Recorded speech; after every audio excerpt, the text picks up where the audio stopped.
Good morning and a warm welcome to the Bond Street and Mayfair Summer Activations webinar. My name is Jessica Pine and I look after communications for the Bond Street and Mayfair at New West End Company, and we'll be overseeing today's session. Over the next hour, you will hear an overview of our key campaigns for the summer, including our work with the Royal Academy of Arts for the Art in Mayfair programme in September. This morning, we are delighted to be joined by Stacey Langham, the Deputy Head of New Business at the Royal Academy of Arts, who will talk us through this year's summer exhibition, and our own Katie Thomas, the Associate Director of Bond Street and Mayfair, who will outline our marketing plans and how you can get involved with the campaigns. We will have presentations for the first 45 minutes and then we'll have time at the end for questions. So while you're listening, do submit any questions you have via the question box and I will pose them to Stacey and Katie after the presentations. Thank you for joining us, and without further ado, I will hand over to Katie.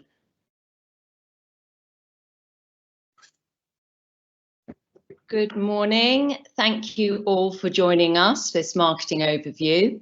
And while I think I know many of you, for those that I haven't had a chance to connect with or meet in person, I'm Katie Thomas, the Associate Director of Marketing New West End Company, as just said, and I lead on marketing and tourism for Bond Street and Mayfair. This morning I'm going to give you an overview of the whole year for Bond Street and Mayfair, looking at also the West End Recovery Programme, key activations and animations, and the programmes that will benefit your business and how to become involved in those. There's quite a lot of information and probably too much talking from me, one of my downfalls, I know. But anyway, I will try to be as concise as possible, and then, as we said, I'll hand over to Stacey Langham, and we can get a really good view of this year's summer exhibition, and then followed with Q&As. So let's kick off with our West End recovery and driving back demand for the destination. We've got our first slide up, Izzy. So we've been working on reviewing and updating this recovery plan for about the last 6 to 8 months, with the goal to return the destination back to a 10 billion annual turnover in the next 5 years. Obviously, the customer sentiment has been constantly changing over that period as we move through various restriction levels. But we've worked closely with our Insights team at NUWEC, as well as the L&P and the Visit Britain Insights teams, to get the best overview we can of the changes in audience and the customer sentiment as we come out of the pandemic. So next slide, please. During the pandemic, we know that city centres across the world were significantly impacted, with very low footfall, obviously the loss of tourism, as well as a low return of workforce. We know that customer sentiment is high for a return to normality, with dining out, spending time with family and friends, and shopping being top of the list, and that's real, not virtual experiences. Our focus then has been on how we reach and attract these audiences back to the West End and Mayfair. So for the first half of the year, we're collaborating with a whole host of partners to ensure we maximise and reach the share of voice for Londoners and the wider UK domestic audience, driving day trips and staycations, as well as the back to work agenda. Then in the second half of the year, we'll start to look again at European and international, and with various partners and strategies to help us reach that goal. Next slide, please. So we've identified 3 core pillars of recovery, and that's campaigns and animations, customer service and experience, and our always on platforms. Next slide. Firstly, we're showcasing what the West End does best, if you like, surprise and delight moments for customers, drawing on that FOMO factor of what you could not see in your local high street, and a real reason to return to the West End. And we're going to bring the streets to life with exciting activations and animations that you just wouldn't see on the high street. Next slide, please. For the reopening, we team with the National Trust, highlighting their Blossom campaign, supporting their aim to plant 20 million trees by 2030. And you may have seen the Blossom trees we installed on Bond Street. And that really was just sort of pop up to get really nice life and activation into the street as we came back alive, if you like. And many of you also may have seen that on Oxford Street, there was a great team up with Spotify to create this playlist and soundtracks for customers to return and sort of press play on Oxford Street. So it was all very much in line with each audience, but very much focused on sort of making the streets come alive with unusual elements. Next slide, please, Izzy. So this summer, we're turning to dial up this whole experience further, and we'll showcase the West End and our shopping, dining and our hotels through the Let's Do London campaign. This is a £6 million campaign for London's tourism and hospitality recovery, with a key goal of driving footfall, visits and ultimately saving jobs in the capital. It's a public and private funded campaign, specifically targeting UK domestic audience, and specifically those that are not taking holidays abroad this year, which is approximately about 9 million people. And the aim of the Let's Do London campaign is about converting that proportion of those potential visitors into London overnight, day and staycation trips. It's going to include a TV, press and social spend alongside our own channels. And members can also download the assets from this campaign to get involved directly. You can get in touch with us for that and we can share those assets with you. Our role, in addition to working with leading organisations such as this London Tourism Recovery Board, is to get this campaign funded and delivered for all of our benefit, so that we can really start driving the shopping and dining message for the West End and Mayfair and gaining a share of voice for London throughout the summer. Next slide, please. So moving on to the early summer, across Bond Street and Mayfair, we're really leading with an art and culture programme, beginning with in June with our second Mayfair Sculpture Trail, which is a Mayfair Art Weekend collaboration with Art in Mayfair. And this sees renowned Mayfair galleries bringing their art out beyond their walls onto Bond Street, Cork Street, Berkeley Square and Grosvenor Square. And visitors and shoppers can learn more about each of the work and the artists via special QR codes on the street, and also follow a curated audio tour of the Mayfair Sculpture Trail via Smartify, which is the world's most downloaded art app. And it was really successful for us last year. There's some pictures there of some of the sculptures that you would have seen. We actually did it in October, and it was really well received last year. Gained some great press and reviews, as well as masses of social media coverage. It was quite great last year because when we trialled it, it was during lockdown. So it was something that people could come and do, you know, just in the street and follow. They didn't have to be with crowds. So it worked really well. And I think we're really expecting to have a nice lot of press coverage and good pickup for it again this year. Next slide, please. So moving through the summer into September. September is such a huge month for art and culture in London, with many events from the summer moved into the autumn, such as the RA exhibition, summer exhibition, Chelsea Flower Show, Inside Out London, and lots of other cultural events. And Art in Mayfair, Bond Street's Art and Cultural Showcase in partnership with the Royal Academy of Arts, has also moved to September, so that we align with the renowned summer exhibition, which Stacey will give you more insight on when I've finished. Launched in 2017, Art in Mayfair sees world-leading fashion and fine jewellery houses come together with the Royal Academy to celebrate this unique cultural heritage that we have here in Mayfair.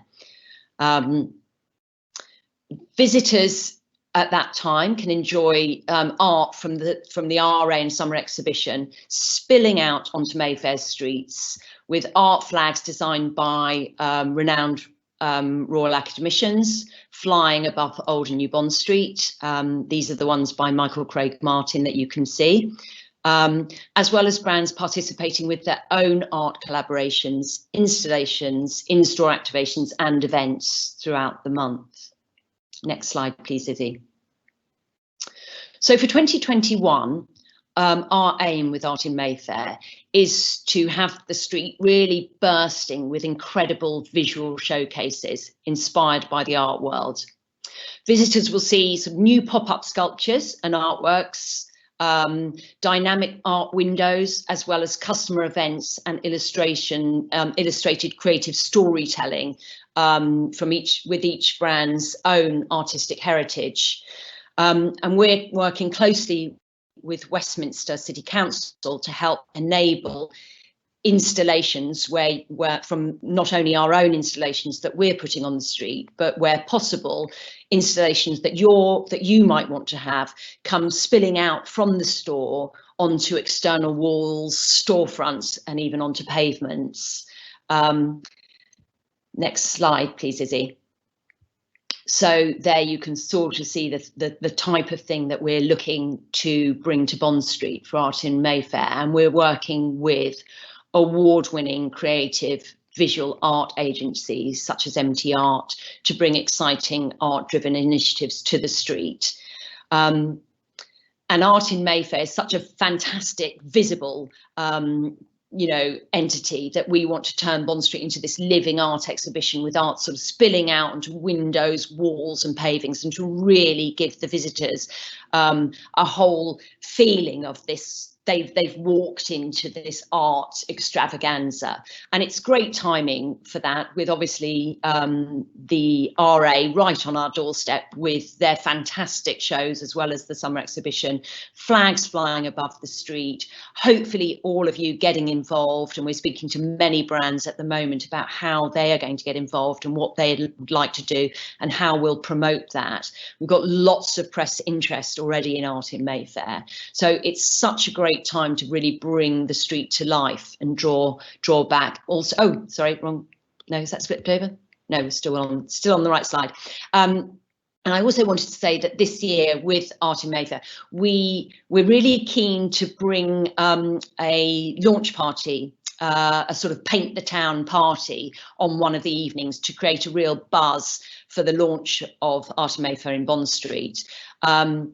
And I've shared already a deck with many of the members, and if you wish to, if you haven't had that and want to have an update, or want to have an updated version, or just talk through ideas and plans and how you might be able to participate as a brand, please get in touch with me directly. I'm having those conversations now, and we can also line up with you around anything you might want to do that may need approvals with Westminster.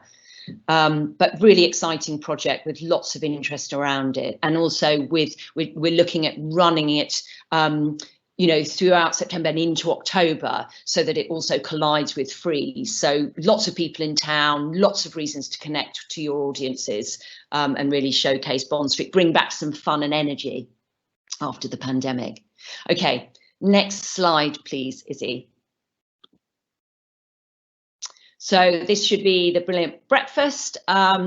This is in October. We're launching Bond Street's Brilliant Breakfast.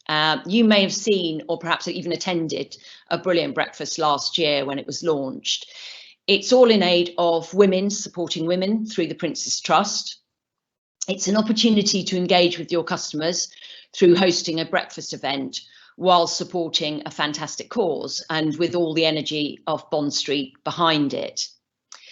It will run for a week from the 11th to the 17th of October, and Many of you have very inspirational women designers, leaders within your business who could perhaps get involved with this for you. So there are lots of opportunities to collaborate with inspirational women across arts, business, beauty, cuisine. It's very much open to what you feel your customers would enjoy and respond to. And you know, we've already had a lot of interest from various women's groups on this to get involved. So how to get involved? Next slide, please, Izzy. All the money we raise will go to supporting young women developing their skills needed to live, learn and earn via the Prince's Trust programs, which support young people's mental well-being whilst helping them to take the next sort of positive steps into work, education or training. And so it's such an interesting cause. I attended a number of breakfasts last year and it was just such an incredible group of women and such an interesting atmosphere. And when I spoke to the Prince's Trust, we just felt it would be a really good fit for Bond Street. And so that's why I've teamed up with them and they've said, yes, we'd love you to have a sort of ownership of this breakfast event. So how can you get involved as members? We're asking you to host a customer breakfast in store, hopefully face to face, but also virtually or both, depending on where we're at with the pandemic, and hopefully it will be completely gone and we can do it all face to face. Members would pay a £500 donation directly to the Prince's Trust in order to participate, and that's where we then help to raise money for the Prince's Trust.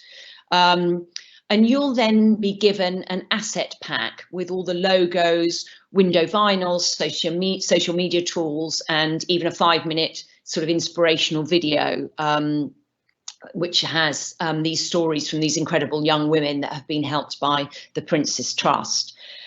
There are other opportunities if you want to get involved in the programme on another level, but how we see this working is that we will promote it from Bond Street's angle. I'm looking at our media partner now, who that would be, and then we would promote any of you participating about, you know, people coming to your breakfast, which can be a customer only event. We're not going to close the street or anything like that, but it can be any day over that week, and we will help to promote that. And also we're linking up with various women's groups and potential customers to become involved and want to go to any of the breakfasts as well. Next slide, please, Izzy.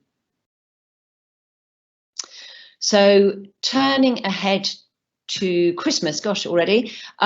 Christmas in the West End is always a spectacular event, and we're looking at 2021 to make how we're going to make that special and exciting this year.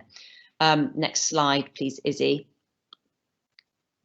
For Bond Street, we'll be launching Christmas on Thursday, the 18th of November, and we have moved past the whole light switch on celebrity party moment, and we'll be working to ensure we capture the right audience of day trippers, staycation, city breakers, as well as Londoners, and of course those drawing on those millions of Instagrammers who generate millions of posts across our social media. So sort of Bond Street becoming this most Instagrammable destination in the world, and we're definitely bringing back the tree. No new lights this year, but for next year there will be new lights. So, but we'll be enhancing the street, and we're also working with brands on what they may want to do on facades as well, and helping with Westminster permissions on that. Next slide, please, Izzy. Gosh. Customer services. So while we are looking at activation things, we're also looking at how consumers will shop post-pandemic. And we've seen a faster pace of change for destination shopping and a fast forward on trends that were already on the horizon. We know that our customers are looking to match the physical enjoyment and experience of the destination shopping with the convenience of and accessibility of online shopping. And so we're looking at how we can help to enable them, really. Next slide, please, Izzy. And we're exploring new ways in which we can enhance and improve that visitor experience, not just through place shaping, but also through added value enhancements and concierge type services. So we're looking at really treating the customer coming to the destination as if they're coming to a sort of 5-star hotel guest, really, with hands-free shopping, better parking services, and a whole host of other services that we can offer. Next slide, please, Izzy. Just quickly touching on our always on channels, and which are really there to inform and guide, inspire those connecting with us and our destination. And we've upgraded these in the past year. Next slide, please, Izzy. And we're working hard to engage all our Bond Street brands to ensure we're supporting you and your campaigns as being an outlet for you to shout about what your Bond Street location specific marketing is doing. So please make sure we're connected to your PR and digital teams with Jess and myself to make sure that we know about exclusive products, events and activations that you're doing that we can help you promote across our channels. Next slide, please, Izzy. The West End Loyalty Program, this is a new launch, an initiative that is brilliantly well timed now because it's about connecting the workforce to feel connected with our destination and gives you a platform to reach this dedicated local audience. Users enjoy special privileges, offers and loyalty rewards for shopping and right where they work. And we see this really being a good tool for you as businesses to connect, engage with the audience that's completely on your doorstep and local to you, especially now where we have no international tourists. Next slide, Izzy. Final one. I see I'm running 2 minutes over. So I wanted to just finish with a bit of a reminder, actually, on our excellent Pwc Insights Program.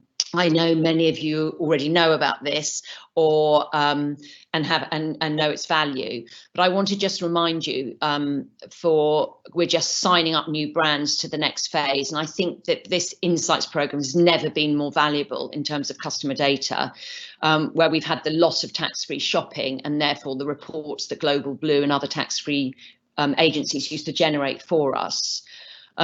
So it's crucial that we get this visitor information, and this Pwc program essentially gives you really important insights into like acquire data, looking at category and spend. You've got global travel data to identify how many people are traveling to the UK and from which countries, and visitation data as well, leveraging our footfall cameras, but alongside our new Wi-Fi technology to get a better understanding, not just of who the visitors and how the visitors and numbers of visitors, but also who's visiting the area and their preference of visiting and their wayfinding. So we can really see, you know, are they coming down from Selfridges into Bond Street? Are they coming across from Regent Street and so on? So it's really interesting and valuable data at a really good time for you. And if you're not part of it and want to know more, I'll connect you up with Lucy Mitchell from our Insights team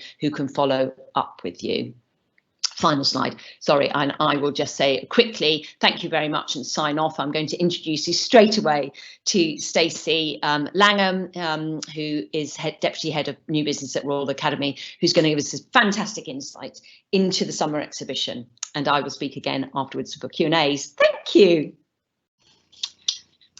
Thank you very much. Sorry, thank you very much, Katie, for your kind introduction, and good morning to everyone. As Katie has said, I'm Deputy Head of New Business at the Royal Academy, where my focus of my remit is working on partnerships and collaborations with luxury brands. It's wonderful to hear about the Art Mayfair project, and we are really thrilled to be working with the new West End company on this again, and really do very much hope that many of the brands will be able to join us in this annual celebration of art and culture. I'm delighted to have the opportunity to talk to you all about our forthcoming summer exhibition. But first of all, I thought it might be useful to give a little bit of background information on the Royal Academy itself. Next slide, please. So in 1768, over 250 years ago, a document was issued called the Instrument of Foundation that refers to our role to promote the arts of design. It was signed by 22 painters, sculptors, architects, and this document tasked the Academy with three things: providing professional recognition for artists and architects, staging an annual exhibition, which was the summer exhibition, the profits of this exhibition, which will go towards establishing an art school. And all of these things, amazingly, still carry on to this day and link into our mission to be a clear voice for art and artists. Next slide, please. So what is actually unique about the Royal Academy? What makes us stand out from other institutions? So we were founded under the patronage of King George III, who was really keen to promote the liberal arts. We have Academy in our title, and we're very much about supporting, promoting, debating art. We want it to be a place of education, of discourse. But despite the royal title, we are actually a registered charity and a not-for-profit institution. Unlike other art institutions, we don't receive any public funding from the government. That does mean that we're able to be independent. We can offer a voice to artists who may not otherwise have had that opportunity. Though on the flip side, we have to work really hard to kind of raise our much needed funds. Next slide, please, Izzy. So what else really makes us unique? Well, there's our Royal Academicians. So we have 127 of these in total. 80 of them are aged under 75 and 47 are over that age. They really do make up some of the greatest names in art. Royal Academicians look after the governance of the Royal Academy. They actually have voting rights on various issues. 12 of those are architects and the remainder are artists from all disciplines: painters, sculptors, printers. They're overseen by a president. So the first one was Joshua Reynolds, whose statue is in our courtyard to this day. And the current is Rebecca Salter, who was elected in 2019, the very first woman to take this role. Current well-known Royal Academicians, household names: David Hockney, Tracy Emin, we have Sir David Adjaye, Thomas Heatherwick, Isaac Julian. We also have honorary academicians. So these are distinguished artists who are not resident in the UK. They don't take part in the governance of the RA, they don't have the voting rights. But these honorary Royal Academicians include real luminaries such as Marina Abramovich, Anselm Kiefer, Renzo Piano, Cindy Sherman, Ai Weiwei. Next slide, please. And it was in fact two Royal Academicians, so Rose Wiley and Michael Craig Martin, that in recent years designed the Bond Street flags for the Art in Mayfair project that Katie was referring to earlier, really in their sort of own characteristic styles. So again, you can see the work by Michael Craig Martin. He designed the flags in 2019, really injecting his fun, his personality into the work. And as Katie has said, the flags for 2021 will also be designed by a leading Royal Academician. Next slide, please. So location, we have a wonderful location. We're right in the heart of Mayfair, and in 2018, to celebrate our 250th anniversary, we unveiled our newly revamped campus. So we now also have this beautiful entrance on Burlington Gardens, which is literally a stone's throw away from many of the flagship luxury stores on Bond Street, as well as the original entrance on Piccadilly. So the work was overseen by David Chipperfield, who's also a Royal Academician, and it's given us 70% more space with new galleries, places to eat, coffee bar, shops, etc. We were really keen to see the Royal Academy to become a real destination with more space to really make, debate and exhibit art than ever before. Next slide, please. And last by no means least in the Royal Academy's uniqueness, we have the Royal Academy schools. The schools have been a key part of the Royal Academy. They were founded in 1769, just a year after the Academy, and really resonate. They're full of creativity, vibrancy, innovation. Each year we offer a full-time 3-year postgraduate course to approximately 15 early career artists. This course is free to the students. The Royal Academy guarantees to pay for their tuition, and additionally we offer financial support through bursaries, contributions to the cost of some of their materials. It really is meritocratic. We want people to be there for their ability, not ability to pay for the fees. Past alumni include William Blake, Turner, and more recently Lynette Yedden-Boyke, whose work was shown in an exhibition at Tate Britain last year, and Michael Armitage, the Kenyan British artist who has his own show at the Royal Academy that will open next week. Next slide, please, Izzy. So the reason for giving you all that background was very much to give you an overview of all the facets that feed into the very essence of the Royal Academy. We can be idiosyncratic, contemporary, we're courageous in what we do, but really above and beyond everything else, it's a place where art is made, exhibited, debated. We really are living artists leading art, giving us an institution that is unique and unlike no other. Next slide, please. And so moving on to the summer exhibition, although which as it did last year will run in the autumn in 2021 in the Royal Academy's main galleries. So as I mentioned earlier, over 250 years ago, a group of artists made it their mission to really form an annual exhibition to support artists, architects by showcasing art of the moment to the public, and that would be free, open to everyone to be able to enter. The summer exhibition has run uninterrupted ever since throughout the world wars, pandemic. It's the world's largest open submission show. It really is a calendar fixture for art seekers year after year. You've got the historic, elegant surroundings of the Royal Academy, playing host to really up-to-the-minute contemporary art by artists ranging from the internationally famous to the unknown. In a normal year, visitors' numbers would be between 200 to 300,000. And it's actually the only exhibition that we're able to entertain in the galleries. Art in all mediums is shown there. We have prints, we have paintings, film, photography, sculpture, architectural works.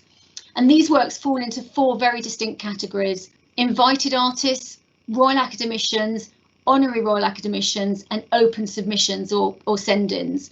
The split of that is around 40% is around the sort of invited artists, Royal Academicians, with 60% being open to the general public. Each year has a selection committee. It's headed up by a Royal Academician coordinator, who this year will be Yinka Shonibare. So usually each member of the selection committee is responsible for curating a particular room, which allows for great variety both within the exhibition itself and from year to year. But it's the exhibition coordinator who has overall responsibility for the look of the exhibition and gives the final sanction to this really stunning, vibrant show. This year's committee includes Sir David Adjaye, Marley Morris, Humphrey Ocean, and Bob and Roberta Smith, and will carry a theme as each year's does, which I'll come on to shortly. Last year's exhibition included new works by Tracy Emin, Anselm Kiefer, and Ai Weiwei. And the summer exhibition really is a show that offers discourse. There's art that people love, there's art that people loathe, arts that really puts a smile on your face. Most of the works are available to buy, so people even can take something home with them from the exhibition. And finally, it's the income from the summer exhibition that really helps support the Royal Academy schools and the not-for-profit work of the Royal Academy. Next slide, please. And every year the BBC films a documentary about the summer exhibition with Kirsty Walk, Brenda Imanis. So actually planning for this year's BBC documentary has already begun. The first filming session was yesterday, and that will be followed up in June. Next slide, please. So a little more information on this year's coordinator. It's Yinka Shonibare, and he's got his sort of vision for this year's exhibition. So Yinka was born in 1962. He's a British-Nigerian artist who was made a Royal Academician in 2013. He works in painting, in sculpture, photography, film and installation. His work really examines race, class, cultural identity he has this almost political commentary on the sort of interrelationship between Africa and Europe and their respective economic and political histories. Here, a hallmark of his art, he uses really brightly coloured Ankara fabric. He was previously on the 2017 Summer Exhibition Committee, and his work has been included in notable collections around the world, such as Tate London, Smithsonian and MoMA. Next slide, please. So as submissions for this year's summer exhibition open, Yinka is really looking to celebrate the joy of creating art through his theme of reclaiming magic. He's inviting a diverse group of artists from all over the world. He really wants to make this exhibition inclusive, utopian and fun. He's looking to reinvent and almost disrupt the traditional expectations of the exhibition. He's looking at introducing sound work, working with influencers to bring a whole new, really more inclusive audience to the Royal Academy. He's keen to include self-taught artists, artists with disabilities, artists from the African diaspora. He really wants to focus on diversity and inclusion. And for Yinka, reclaiming magic is really about two things. So first of all, it's about artists really being able to work viscerally and from their own instinct, and for this not to inhibit the creative process. The second part for him is this sort of general perception of magic or ideas around magic, which can often be overlooked by Western ideas. Yinka's really keen to instill fun back into art. So sort of coming back to the unseriousness, child's play, questioning, challenging expected ideas. For him, this sort of reclaiming of magic is deeply ingrained in certain Pan-African cultures and is a real continual source of cultural creation. What he wants to do is focus on this sort of transformative powers of the magic in art and return to the joyful aspects of art making. Next slide, please.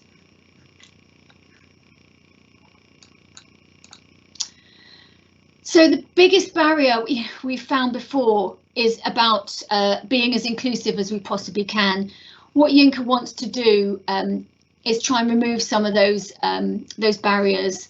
He's trying to make the amount of information that people have to consume in order to apply far less. We've produced an easy to read document which is being published on and shared on our social media channels and also with community groups that we have a relationship with.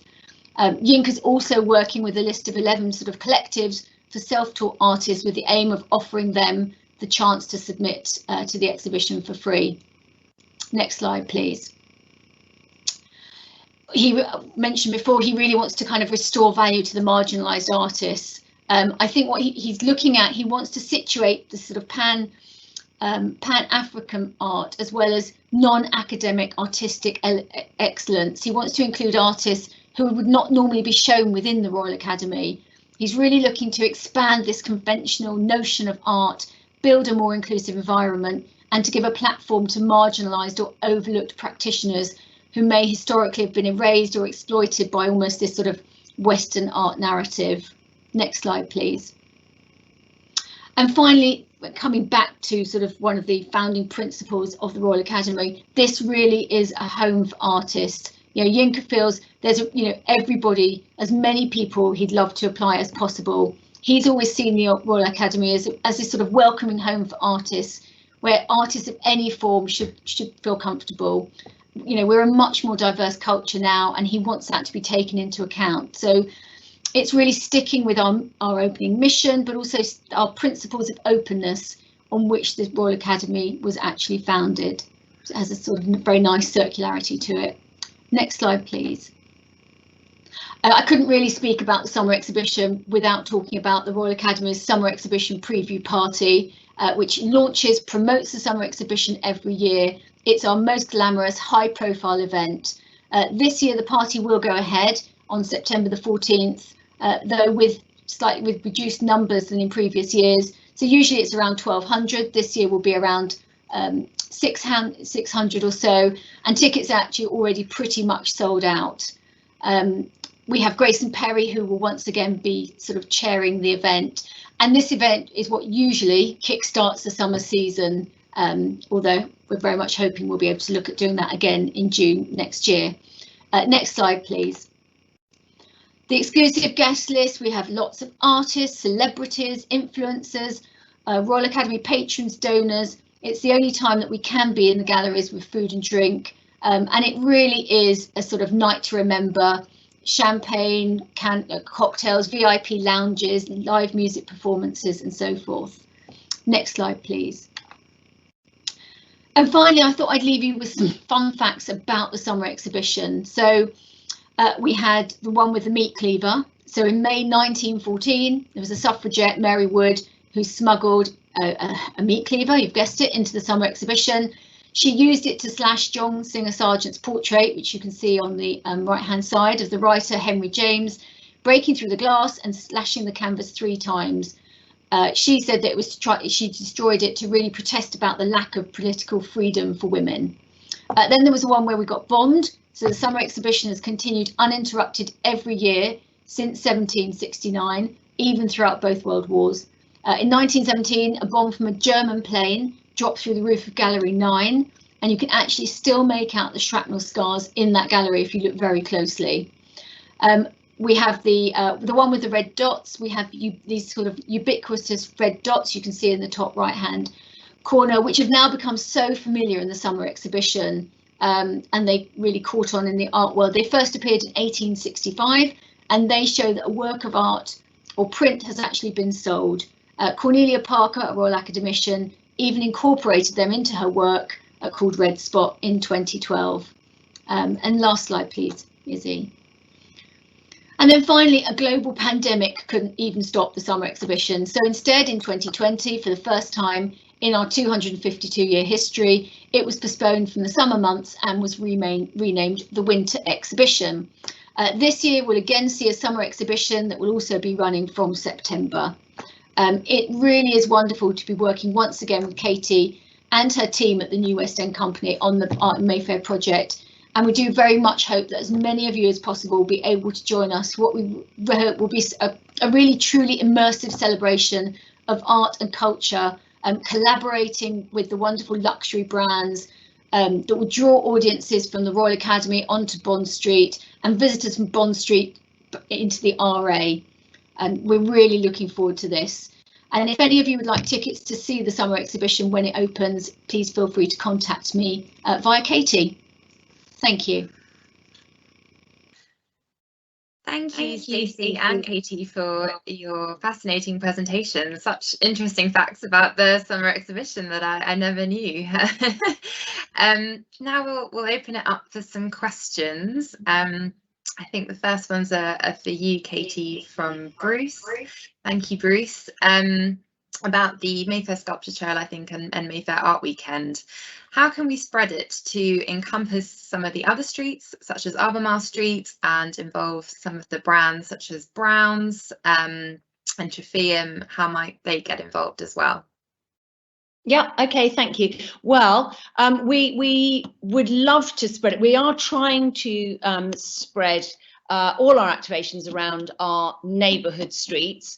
We can't always get permissions to, so for example, with the Mayfair Sculpture Trail, we've worked really hard throughout lockdown to kind of secure these public footprint, public areas to have sculptures put up, and it's quite difficult, as many of you know, to do that with Westminster because there are so many different elements that you have to take into account. But we've secured these particular areas for now, and they're in Cork Street, but Bond Street, Old and New Bond Street, Cork Street, Grosvenor Square, Berkeley Square, and we will try and add to those. But that doesn't mean just because sculptures aren't outside your door that you can't get involved. You know, absolutely you can become involved in the programme. Talk to me about what activation you might have in the window and how you might bring that out. I'm sure that many of you have gone away having listened to Stacey's amazing presentation about the summer exhibition and how fun and incredible that Yinka is going to make it. It's such a new vibe and energy that I think, you know, it's just really nice to have this inclusion, and that you could perhaps take something away, look at what you're doing already, or to collaborate. We can connect you with artists, not necessarily RA artists, but we have a whole host of galleries and artists that we're working with that would love to collaborate with you, and agencies as well, people like MT Art, who fantastic arts agency that can help you bring an idea to life, and then we can include it in the programme. So, you know, it's really just it's all of us getting together to participate, really.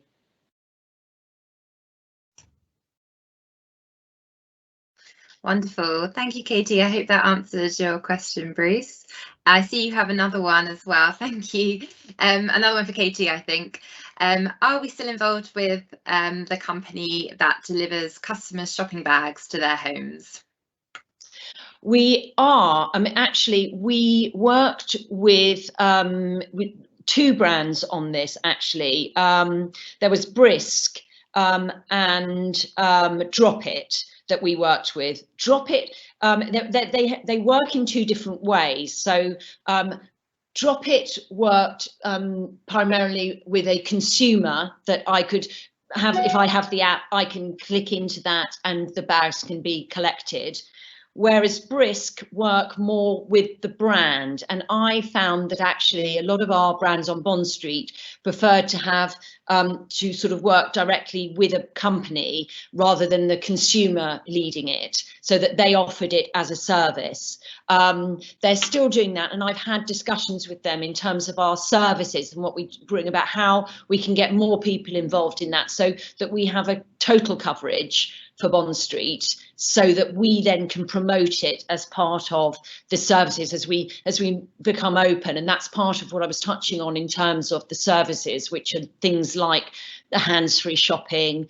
We're trying to make it easy for people to come in and then be able to go out afterwards and not be hampered by shopping bags and so on, but also things like parking and this sort of, we've just agreed with a Black Cabs Association that we would have fixed rate taxi fares. At the moment it's within the congestion charge, but actually we want to push that out to the home counties as well, so that we know people coming in or getting back can have fixed rates. So there's a whole load of work that we're going to do around services, and lots of ideas. I mean, we are looking at the sort of whole loss of tax free at the moment, and whether we should have some kind of shopping app around what we do that can help us with that. So there's a lot of work still to do, but if you don't have hands free currently and you want to, please again come and connect with me, and I will make sure that you're linked into our programs that have been working on that. Wonderful, thank you, Katie. And I think there's a question on Christmas. If we're hoping to create the most Instagrammable street at Christmas, how can the brands on the street unite and get involved with the campaign? Again, that's great. I think the opportunity for Bond Street at Christmas is huge, because we as we know, we don't have huge budgets for our lights as some destinations do. Our lights are actually incredibly beautiful just because they were brilliantly designed, and we'll change those in 2022. But they're very well received, our lights. But what we do have on Bond Street, and yes, we've got a beautiful street. We've now looking at a tree again. It's the first time we installed a Christmas tree of our own in the town square area outside Ralph Lauren this year. But we're looking again how to improve that. It was very Instagrammable, and obviously there are a whole host of brands that do fantastic Christmas displays, and I think that that's one area that, because you all have great budgets, and you use your Bond Street stores as such a temple for you, such a a flagship, that you do have some budget to do incredible things. And I think that's where we want to try and help you to really make those ideas and innovations that you have for Christmas come to life. And we're working directly with brands and Westminster, looking at doing pre-app meetings with the brands and Westminster, so that it almost comes through us and we're supporting you on it really early, to try to get more innovation going through with Westminster. And it's an ongoing conversation. It doesn't always work, I have to say. I'm not saying that we can suddenly start seeing everything, but it is working if we have the conversations early and start working with you. And I think that's definitely something that we can do uniquely to Bond Street, because it's just such a fabulous looking street during the festive period. I think I'll take one final question, and this one's for Katie. What are the next steps for getting involved in Art in Mayfair? Very easy. Think about what you as a brand, as a business, may want to showcase, what things that you perhaps already know that you have coming up in September, and how those might be able to be adapted to art. connect with me, talk to me about what those are. We can look at linking you with artists, linking you to the whole programme. I think one of the things that I have to admit is that where we moved the Art in Mayfair collaboration from normally taking place in June, and obviously because of our partnership with the Royal Academy, and we're so lucky as a destination to have such an amazing institution right on our doorstep that brings so many people, just footfall, but also such inspiration to us and links so brilliantly to our heritage. I think that, we then moved to a line in September, and we thought about the 1st of September being the start date.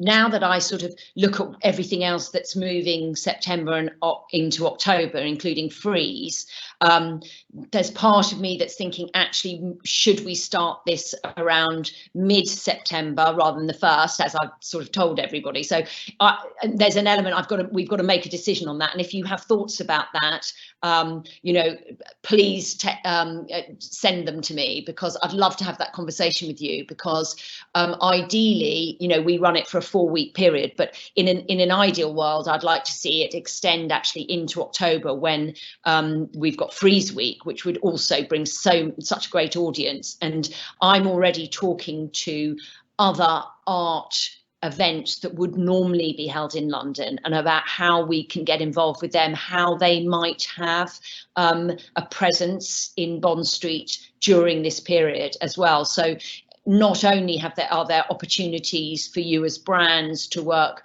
with your own collaborations that you do so brilliantly, but there's also opportunities for you to perhaps host some of the arts and antiques and other businesses that would normally be showing in London at this time through other mediums that we can host. And actually we're looking at placing some of the most interesting of those people that would perhaps be at Masterpiece or perhaps be at others events in London, and almost hosting some of those so that we draw their audiences into Bond Street as well. So that's something. So again, we'd be looking for space that you might want to host something. So yeah, there are loads of ways, and I think the best way is just to schedule a time with me. I can come and see you in person, or we can do it on Zoom. Really, that's the best way, and we can start getting collaborations. And we're starting underway already, and have got a lot of brands, really exciting things. And as a company, we are also obviously bringing sculptures and activations to the street, and working with the RA to have the flags. As the yet to be named artist, but super exciting. So the whole street is just going to become alive with art. So yeah, please do talk to me, because as I say, it's September, and I will make this decision about 1st or 14th, because I think if we were to host our launch party in September, mid-September, perhaps rather than the beginning of September, that's a great way to connect with your customers, engage with them, and even for those that perhaps are not going to the RA preview party, might be coming to Bond Street in the area for an art party on the same night, could be really exciting and create a real energy and buzz around what we're doing for the launch of the event. Hope that answers that. I'm sure it does. Thank you, Katie. Yeah, hopefully this year will be, bigger and better than ever before. Well, looking at the time, I think we'll have to close it there. But thank you, everyone, for your questions. Thank you, Stacey and Katie, for your presentations. We hope these have been really useful and encouraged you to get involved with the campaigns this year. If you would like to receive the presentations, or you're interested in participating in the campaigns, do get in touch with Katie directly. Her email is katie.thomas@newwestend.com. Thank you for taking the time to join us this morning. I hope you have a great rest of the day. Goodbye. Thank you, and thank you, Stacey, as well. It's been an absolute